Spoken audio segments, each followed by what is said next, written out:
Hello viewers, কেমন আছেন সবাই? আশা করি সবাই অনেক ভালো আছেন। তো আজকের এই ভিডিওতে আমি আপনাকে দেখাবো কিভাবে আপনার কম্পিউটারে কোনো সফটওয়্যার ছাড়াই আপনার লোকাল সার্ভার বা লোকাল হোস্ট ইউজ করতে পারবেন। তো এট ফার্স্ট আমি একটা ব্রাউজার ওপেন করে নিচ্ছি, তারপর এখানে লোকাল হোস্ট লিখে আপনাদেরকে দেখিয়ে দিচ্ছি। সাপোজ লোকাল হোস্ট লিখলাম, তারপর এন্টার। তো দেখুন এখানে লোড হচ্ছে না, লেখা দেখাচ্ছে this site can not be reached. তো এখন আমি আমার জ্যাম সফটওয়্যারটি ওপেন করে নিচ্ছি আপনাদের দেখানোর জন্য আসলে এটা ঠিক আছে কিনা। তো সাপোজ আমি এখান থেকে দুটা স্টার্ট করে দিচ্ছি, অর্থাৎ জ্যাম স্টার্ট করার পর লোকাল সার্ভার কাজ করবে, আবার জ্যাম অফ করে দেওয়ার পরেও কিভাবে কাজ করতে পারবেন আপনার কোনো সফটওয়্যার ছাড়াই সেটা আপনাদেরকে দেখাবো। তো দেখুন এটা রিলোড করলাম, এবার দেখুন এখানে লোকাল সার্ভার কাজ করছে। তো এই আপনার জ্যাম সফটওয়্যার বা যে সফটওয়্যারগুলো ব্যবহার করেন এগুলো বাদে আপনার কম্পিউটারের উইন্ডোজে যে অপারেটিং সিস্টেম আছে এটাই ডিফল্ট একটি সিস্টেম থাকে, সেটা দিয়ে আপনি কিভাবে কাজ করতে পারবেন সেটা আপনাকে দেখাবো। তো আমি দেখুন এখানে লোকাল হোস্টে চলে আসলাম, তো আমি এটা কেটে দিচ্ছি। তারপর আপনার কম্পিউটারে স্টার্ট মেনুতে ক্লিক করবেন, তারপর এখান থেকে কন্ট্রোল প্যানেল, এই কন্ট্রোল প্যানেলে ক্লিক করবেন। তারপর এখানে দেখুন এই যে প্রোগ্রামস একটা অপশন আছে, তো আপনি এখানে প্রোগ্রামস এই অপশনে ক্লিক করবেন। তারপর এখানে দেখুন আরও অনেক অপশন আছে, তো এখান থেকে যে turn Windows features on or of এই অপশনটা আপনি ক্লিক করবেন।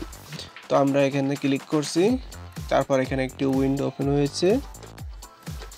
তারপর ওয়ার্ল্ড ওয়াইড ওয়েব এইগুলো আপনি ইউজ করতে পারবেন। তো আমি এখানে একটা টিক মার্ক দিয়ে দিচ্ছি। তো এটা দেওয়ার পর এখান থেকে ওকে প্রেস করবেন। তো আমি এখান থেকে ওকেতে চাপ দিয়েছি। তারপর আপনার কিছু সময় নেবে এখানে এটা সেট আপ করার জন্য, তো ততটুকু সময় ওয়েট করতে হবে। তো কমপ্লিট, আমাদের কাজটা এখন সম্পূর্ণ কমপ্লিট। তো এবার আমি আমার ব্রাউজারটা আবার রিলোড করে আপনাদেরকে দেখিয়ে দিচ্ছি।